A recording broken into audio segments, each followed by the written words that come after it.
18h, lesquels du Caire. Bonsoir et bienvenue à cette nouvelle édition de ce panorama quotidien à 3 volets, politique, économie et sport. Commençons tout de suite par la politique.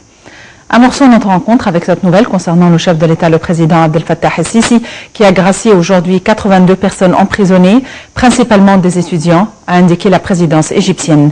Le comité mis en place pour établir la liste de détenus pouvant bénéficier d'un pardon s'est en effet concentré sur les étudiants des universités qui faisaient l'objet d'un verdict non susceptible d'appel, a indiqué Nashwa El-Houfi, membre de ce comité.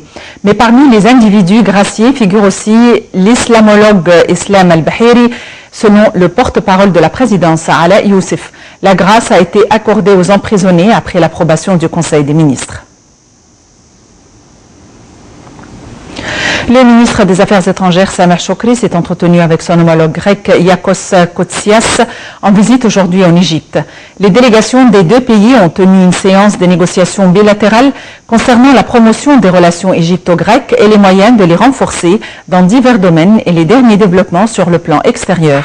Shoukry a discuté avec son interlocuteur grec du programme de réforme économique adopté par le gouvernement égyptien pour profiter du crédit que doit lui accorder le FMI dans le but de redresser l'économie en berne il y a quelques ans.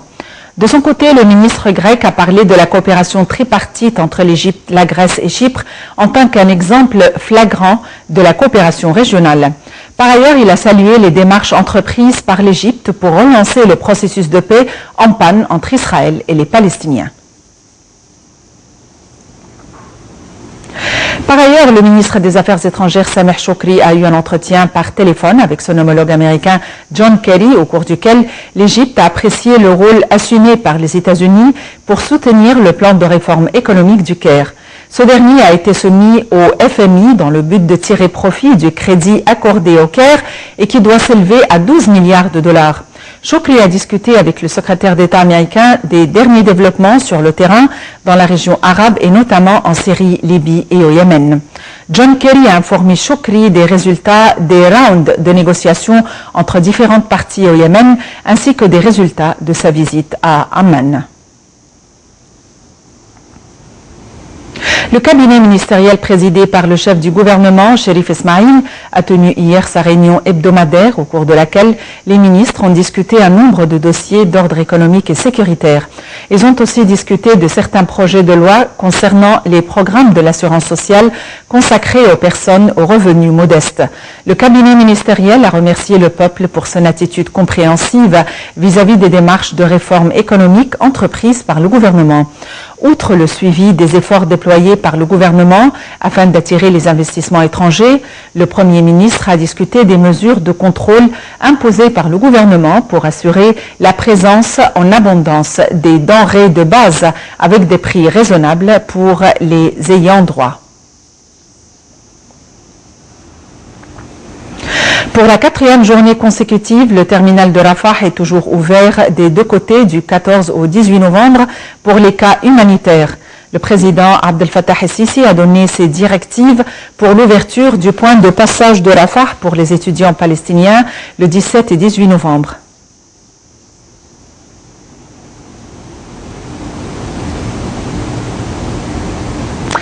En Syrie, la violence ne connaît pas de répit. Aujourd'hui, un groupe rebelle islamiste a fait état de la mort de 25 personnes dans un attentat à la voiture piégée contre son siège à Azaz, le bastion des insurgés dans la province septentrionale d'Alep.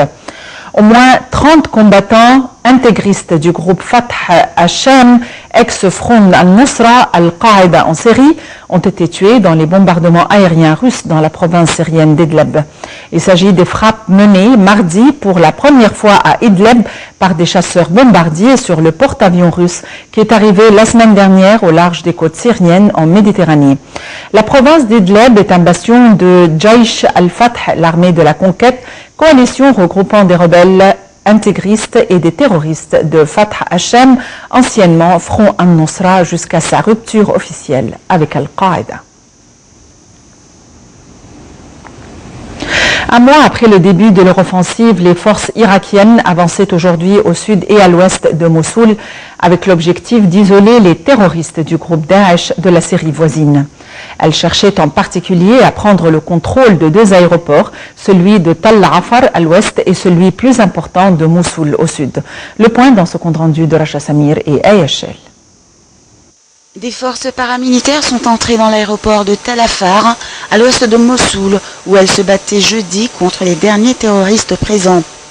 Cette coalition pro-gouvernementale dominée par des milices chiites, soutenues par l'Iran, mène l'offensive à l'ouest de Mossoul pour reprendre Tal Afar et couper les axes d'approvisionnement avec les territoires contrôlés par Daesh dans l'est de la Syrie. Les autres fronts de la vaste offensive lancée le 17 octobre sont essentiellement occupés par les forces gouvernementales qui progressent notamment par le sud.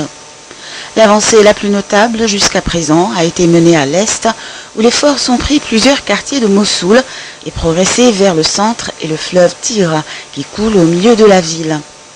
Dans les quartiers est, des attaques au mortier et l'explosion d'engins PG a tué ce jeudi 3 enfants et blessé une vingtaine d'autres. Les quelques milliers de terroristes présents à Mossoul et sa région opposent depuis un mois une forte résistance en menant des attaques à l'aide de snipers, de voitures piégées ou d'engins explosifs. Près de 60 000 personnes ont été déplacées depuis le 17 octobre, selon l'ONU. Par ailleurs, Human Rights Watch a indiqué jeudi qu'une fosse commune récemment découverte dans le village de Hammam El Halil, au sud de Mossoul, pourrait contenir des centaines de corps.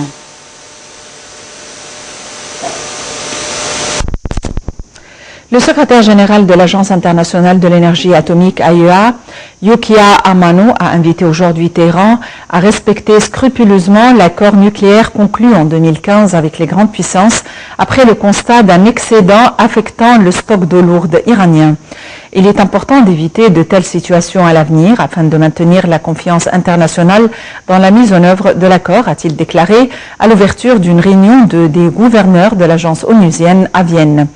Dans son dernier rapport d'étape dévoilé la semaine dernière, l'AIEA avait attesté que Téhéran respectait bien ses engagements liés à l'accord conclu en juillet 2015 avec les grandes puissances. L'agence avait toutefois relevé un dépassement d'une centaine de kilos du stock d'eau lourde de la République islamique, normalement plafonné à 130 tonnes.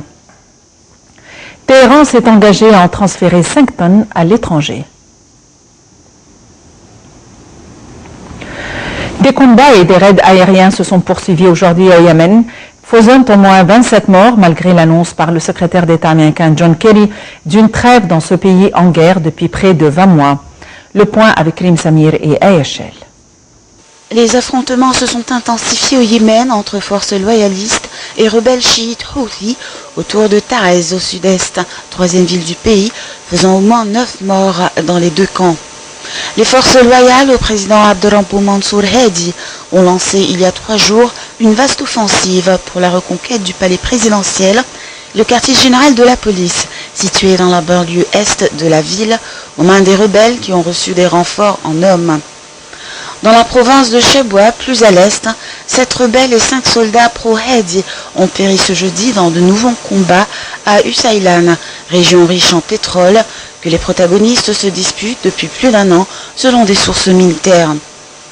Dans le nord, l'aviation de la coalition arabe sous commandement saoudien, qui soutient le gouvernement, a mené plusieurs frappes contre des positions rebelles à Saada, fief des Houthis, ainsi qu'à Nahm et à Sarwa, 2 fronts de guerre au nord et à l'est de la capitale, Sanaa, où de violents combats ont été signalés. Ces sources ont aussi fait état de la mort de 6 rebelles tués dans une embuscade tendue dans la province de Baïda, dans le centre du pays.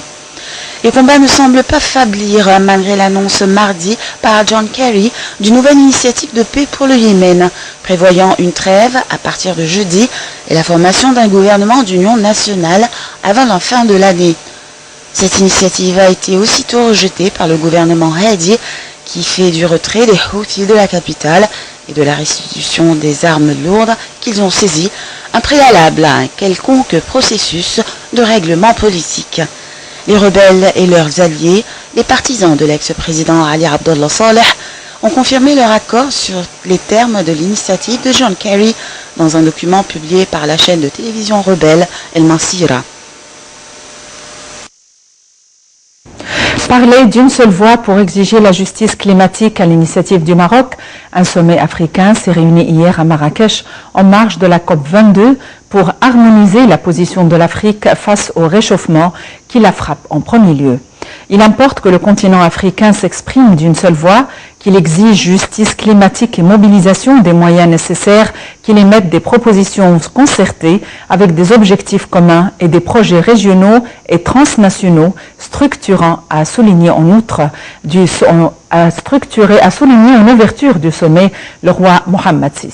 Alors que la 22e conférence sur le climat bat son plein, ce sommet voulu par Rabat a accueilli une quarantaine de dirigeants du continent, dont une vingtaine de chefs d'État, ainsi que le président français François Hollande et le secrétaire général de l'ONU, Ban Ki-moon. Plusieurs présidents ont pris la parole, dont le Sénégalais Macky Sall, qui a rappelé l'attente des pays subsahariens après les promesses des pays avancés de financer la lutte contre le réchauffement à hauteur de 100 milliards de dollars d'ici à 2020. Londres et Paris doivent annoncer aujourd'hui la ratification d'un accord sur la mutualisation de la fabrication de missiles qui renforce la coopération en matière de défense entre les deux capitales en dépit du Brexit. Il s'agit de la ratification et la mise en œuvre d'un accord intergouvernemental signé en septembre 2015 qui autorise le fabricant de missiles MBDA présent des deux côtés de la Manche à réorganiser les tâches de ses bureaux d'études indépendamment du pays dans lequel il se trouve, selon une source proche du dossier. Cet accord est ratifié alors que le plus grand flou règne encore sur les modalités du divorce entre le Royaume-Uni et le continent consécutif au référendum de juin sur le Brexit, mais aussi sur la forme que prendra leur relation une fois la séparation consommée.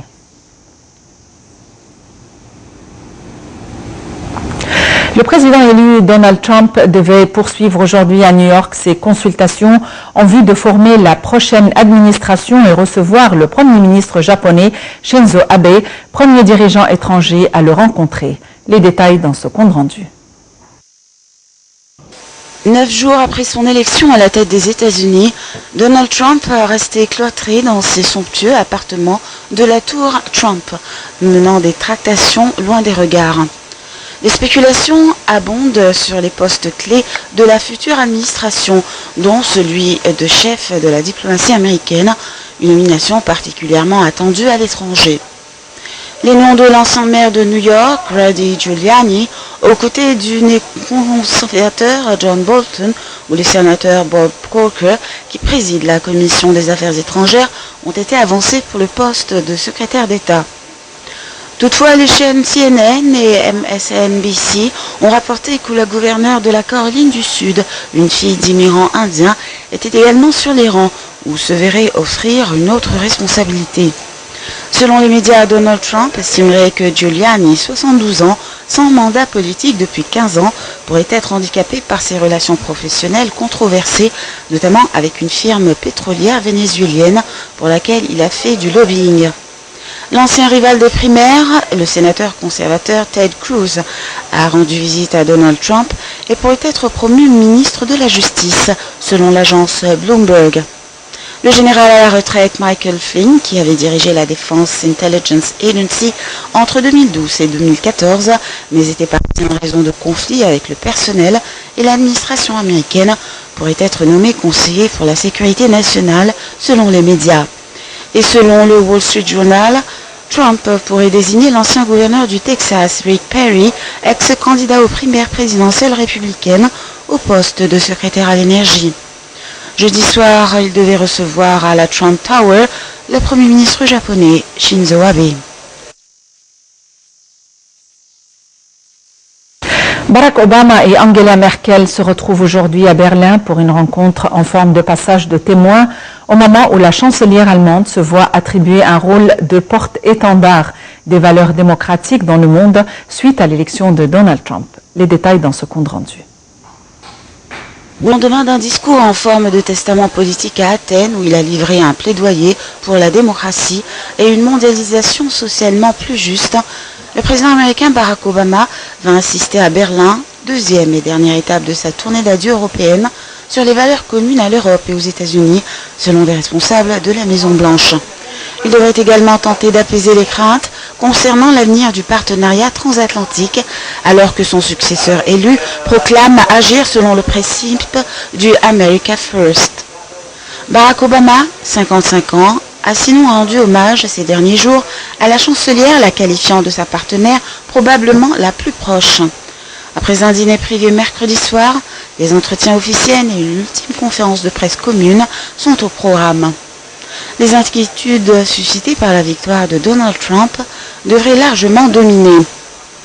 Prenant à revers le discours anti-mondialisation du futur président, Obama et Merkel ont envoyé un signal dans une tribune commune publiée dans un hebdomadaire allemand et diffusée dès mercredi soir.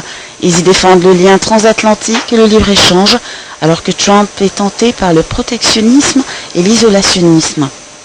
Après l'arrivée au pouvoir d'Obama, les deux responsables ont rapidement développé une relation étroite qui a survécu au scandale en 2013 portant sur l'espionnage du téléphone portable de la chancelière par son allié ou aux divergences sur la manière de traiter la crise de la dette en Grèce. Angela Merkel, dont on attend la déclaration de candidature à un 4e mandat, s'est montrée inhabituellement claire après la victoire de Donald Trump. Elle lui a rappelé l'importance du respect des valeurs démocratiques et de la tolérance.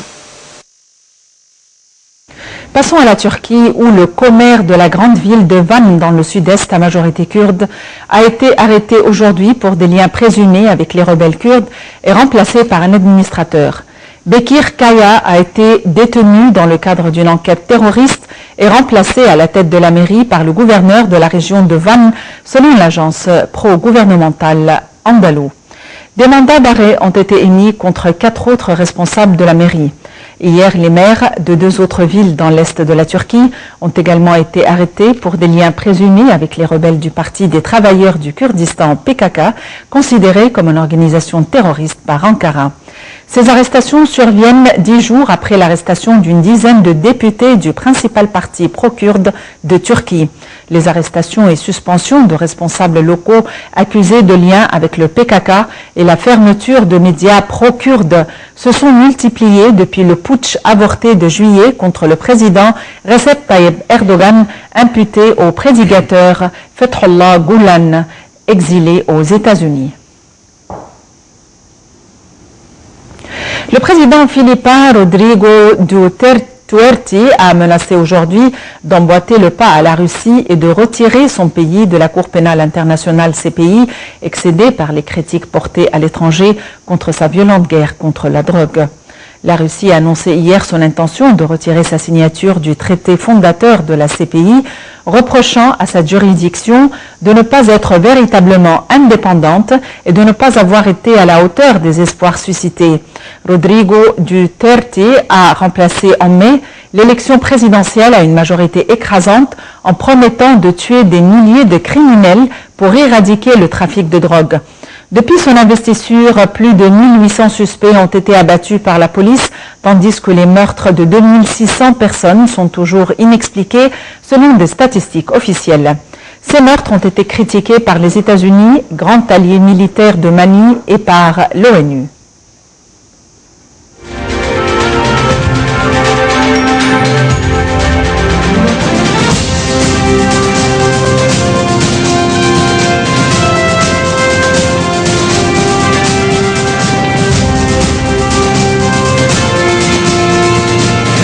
De ce journal politique. Merci de l'avoir suivi. Il est temps de céder l'antenne à Ahmed Hosni pour les 2 bulletins économiques et sportifs. Bonsoir Ahmed. Bonsoir Mahad, bonsoir tout le monde. Et tout de suite la bourse égyptienne. Les indices de la bourse ont connu une performance mitigée à la clôture de la séance aujourd'hui, soutenue par des opérations d'achat et d'institutions de fonds d'investissement et de vente d'Égyptiens et d'étrangers. Le capital du marché des entreprises cotées en bourse a gagné 8,3 milliards de livres égyptiennes et a atteint 544,11 milliards de livres égyptiennes. Le niveau des transactions a atteint 2,4 milliards de livres égyptiennes. Le principal indice EGX30 a grimpé de 2,04% pour terminer à 11 221 points. L'indice des petites et moyennes entreprises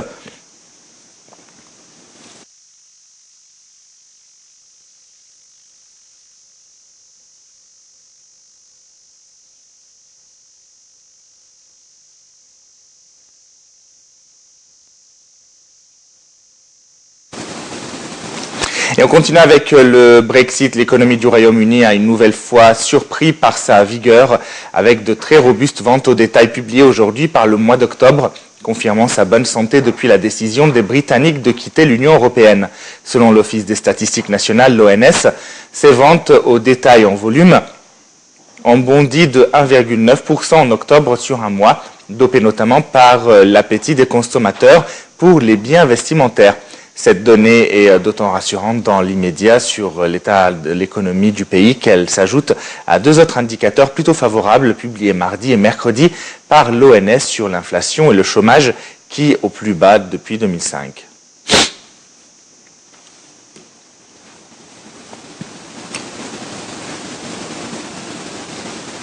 Des représentants du Parlement européen et des États membres de l'Union européenne ont trouvé un compromis aujourd'hui sur le budget 2017 de l'Union. Cet accord doit être adopté le 29 novembre prochain. Les détails dans ce commentaire. Des représentants du Parlement européen et des États membres de l'Union européenne ont trouvé un compromis jeudi sur le budget 2017 de l'Union autour d'un montant de 157,9 milliards d'euros au terme de 3 semaines de négociations.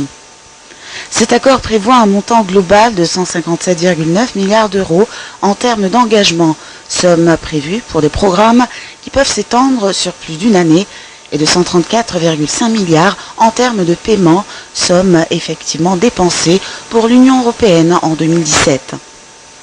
Au départ de la procédure budgétaire, la Commission européenne avait proposé un budget global de 157,7 milliards d'euros en engagement et 134,9 milliards en termes de paiement, somme effectivement dépensée.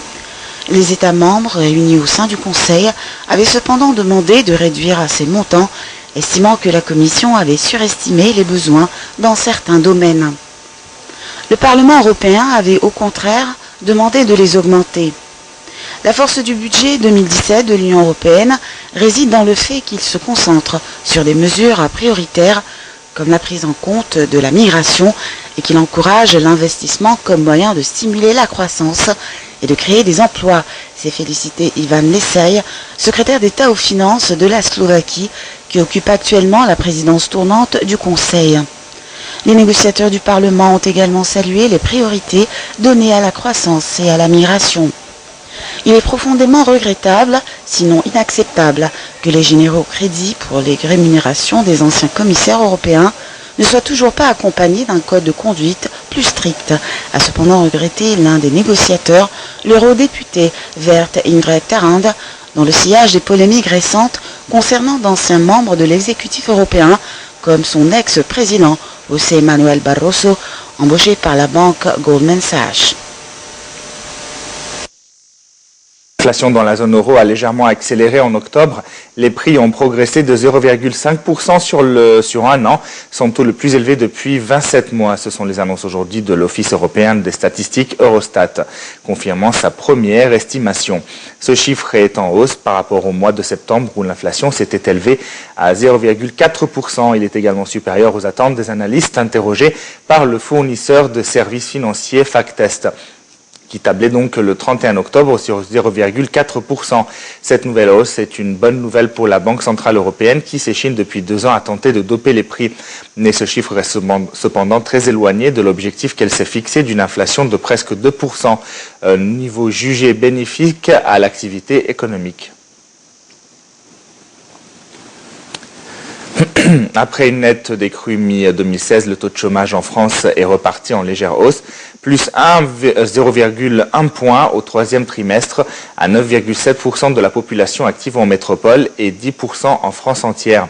Ce sont les annonces aujourd'hui de l'Institut national de la statistique. À 6 mois de l'élection présidentielle, ces chiffres sont très attendus en France, le président socialiste François Hollande ayant conditionné sa candidature éventuelle à une décrue du chômage. Ce taux qui avait atteint mi-2016 le plus bas niveau depuis 2012 s'éloigne de ceux observés en début de mandat de François Hollande. Une bien donc mauvaise nouvelle pour le chef de l'État. Cependant, il reste en baisse sur un an de 0,4 points en métropole et 0,5 sur la France entière.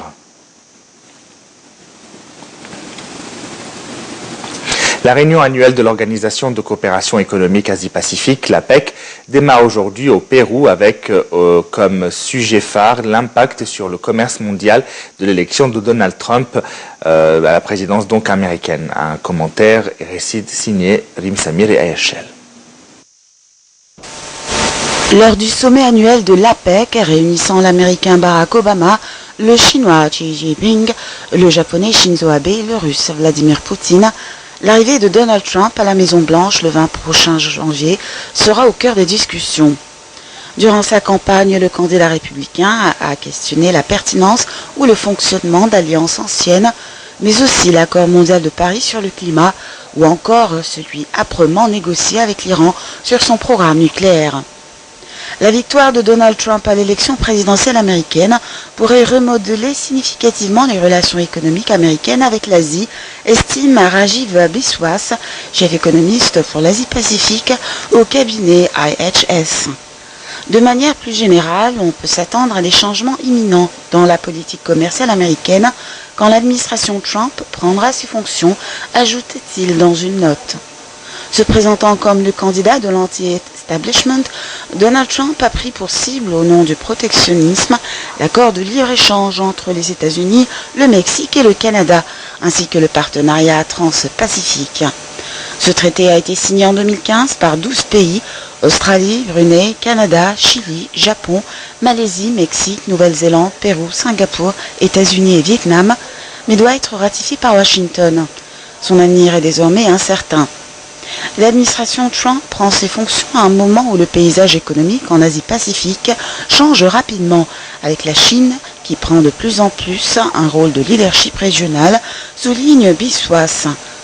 Exclu du TTP, Pékin devrait en profiter pour refaçonner le paysage des échanges économiques en Asie en poussant ses propres traités commerciaux, notamment son projet de zone de libre-échange Asie-Pacifique qui vise à rassembler les 21 membres de l'APEC.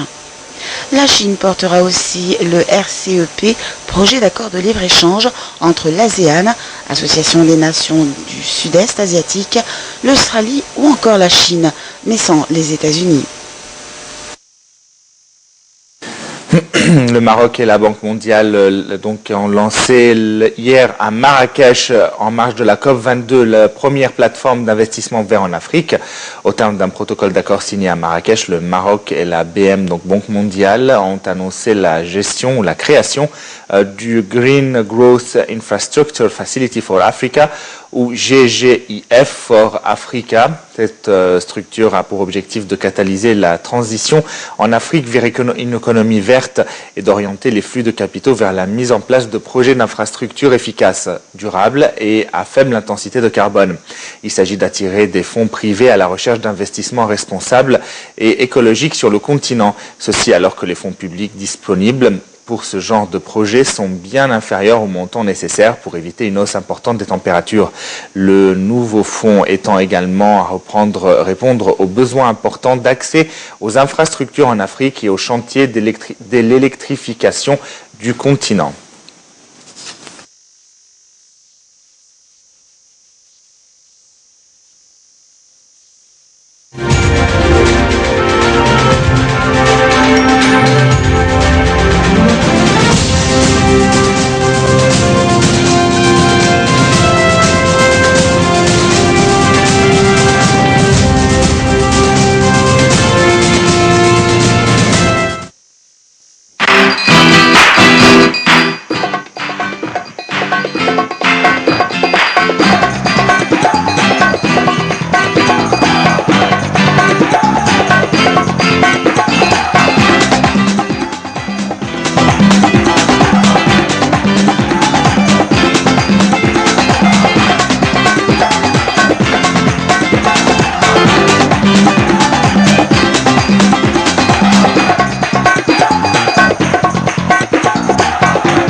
Et tout de suite le sport, Saoud Al-Mohannadi, vice-président de la Fédération du Qatar et vice-président de la Confédération asiatique, a été suspendu 1 an de toute fonction dans le football par la chambre de jugement du comité d'éthique de la FIFA. Le dirigeant qatari était visé pour non-coopération et non-délivrance d'informations réelles dans le cadre du dossier non lié à l'attribution du mondial 2022 au Qatar. Fin août, la chambre d'investigation de la commission d'éthique de la FIFA avait demandé à son sujet une suspension qui ne soit pas inférieure à 2 ans et demi. Saoud Al-Mohannadi a par ailleurs écopé d'une amende de 20 000 francs suisses, soit plus de 18 000 euros. Le sélectionneur par intérim de l'Angleterre, Gareth Southgate, a vaincu mais à l'avenir toujours incertain, s'est félicité d'avoir ramené la stabilité autour des 3 lions. Il s'est surtout félicité de s'être prouvé à lui-même qu'il pouvait diriger le 2 grands matchs après le nul contre l'Espagne mardi 2-2.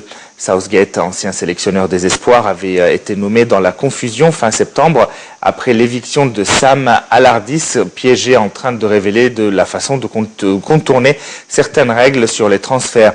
Depuis, l'ex-défenseur international, désormais âgé de 46 ans, a remporté 2 victoires et désormais réalisé 2 nuls à ce niveau. Selon la presse britannique, la fédération anglaise pencherait désormais pour le maintenir en poste au moins quelques mois encore.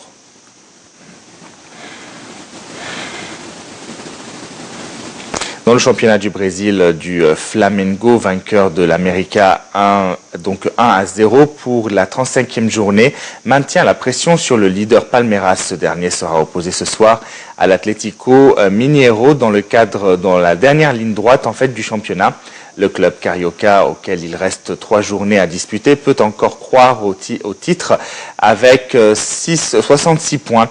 Il revient provisoirement à 4 longueurs de palmarès ou de Palmeiras et en profite pour doubler Santos qui offre une victoire jeudi. Il met par ailleurs fin à une série de 4 matchs sans victoire.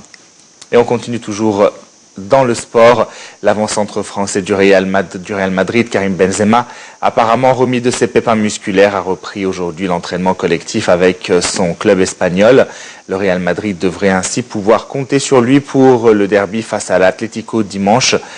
L'Atlético samedi, plutôt en championnat d'Espagne. Benzema avait marqué la réception du club Legan début novembre en raison de douleurs aux jambes, donc aux muscles de la jambe. Il a néanmoins pu récupérer au cours de la trêve internationale, période pendant laquelle il n'était pas convoqué en équipe de France. Son retour est une bonne nouvelle pour son entraîneur Zinedine Zidane qui a perdu cette semaine son autre attaquant de pointe, l'Espagnol Alvaro Morata, victime d'une blessure musculaire à la cuisse, donc à la cuisse droite en sélection. On passe au tennis. Andy Murray a fait un grand pas vers les demi-finales du Master avec une victoire laborieuse sur le japonais Kei Nishikori 6-7, 6-4, 6-4. Au tournoi donc de Londres, la lutte avec Novak Djokovic pour la première place continue. À Yachal pour ce récit. Seul un improbable concours de circonstances peut désormais encore empêcher l'Écossais Andy Murray de rejoindre le dernier carré pour lequel son grand rival serbe, Novak Djokovic, s'est déjà qualifié mardi. Il se doit de faire au moins aussi bien dans ce tournoi que Djokovic s'il veut conserver la tête du classement ATP et finir l'année sur le trône. Le Serbe ayant décroché mardi sa 2e victoire en 2 matchs, Murray était sous pression pour ne pas prendre du retard dans ce chassé-croisé palpitant. Cela n'a pas été facile face à Nishikori, 5e mondial, qu'il avait battu en quart de finale du dernier US Open et qui lui a encore livré une belle résistance.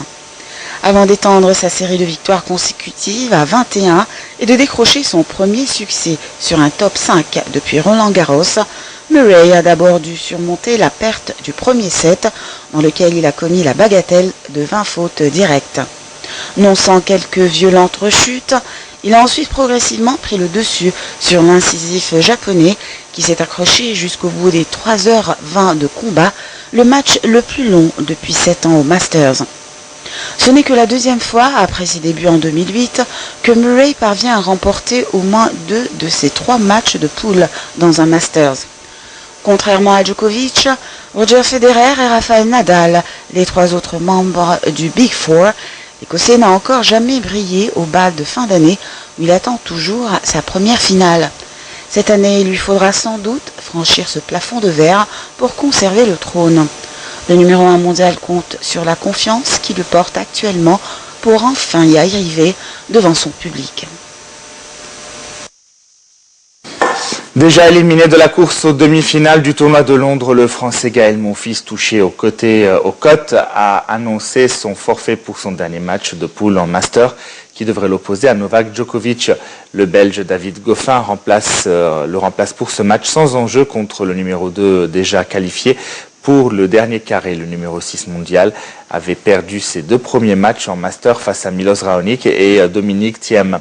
Sur le plan comptable, le Parisien qui sort de la meilleure saison de sa carrière, il disputait son premier Master à l'âge de 30 ans. Monfils a été critique cette année pour son manque d'explications autour de ses forfaits à Roland-Garros et en particulier pour la demi-finale de la Coupe Davis.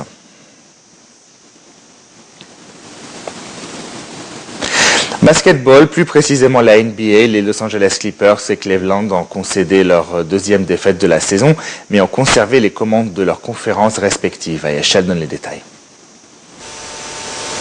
Les Clippers se sont inclinés à domicile face à Memphis, 111 à 107.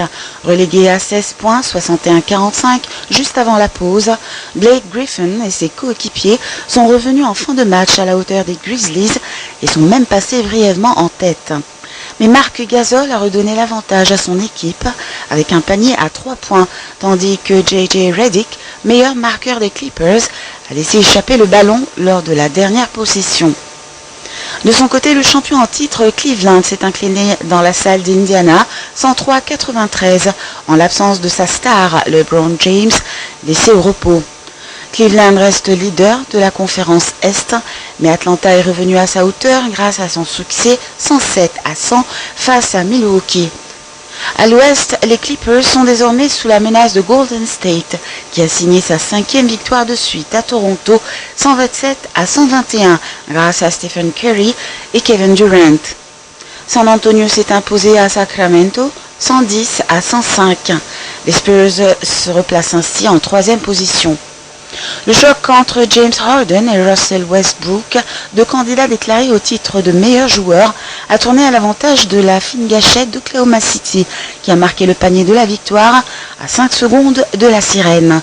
Westbrook a frôlé le triple-double et conduit le Thunder à la victoire 105 à 103, sa 7e de la saison. Par ailleurs, les Knicks ont battu Detroit 105 à 102, leur 5e de la saison en 11 matchs. Philadelphie s'est offert sa 2e victoire de la saison en battant Washington 109 à 102. Les Sixers restent accrochés à la dernière place de la conférence Est, tout comme la Nouvelle-Orléans à l'Ouest, battue par Orlando 89-82. L'Espagnol Maverick Vinal, nouvelle recrue de chez Yamaha, a été le plus rapide lors des 2 séances d'essai qui se sont déroulées mardi et hier sur le circuit Ricardo Tormo, près de Valence en Espagne. Au lendemain du Grand Prix de Valence qui clôturait la saison, les pilotes de Moto Grand Prix se sont retrouvés au guidon de leur prochaine monture.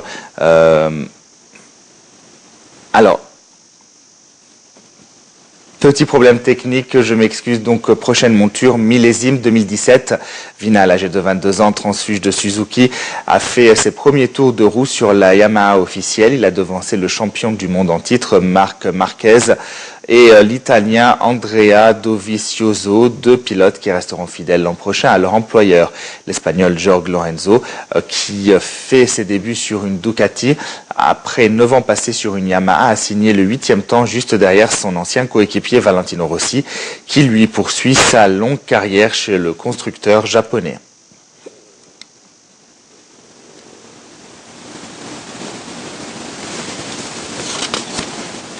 Voilà, ça sera tout pour ce panorama. Merci de nous avoir suivis. Je vous laisse en compagnie de nos programmes.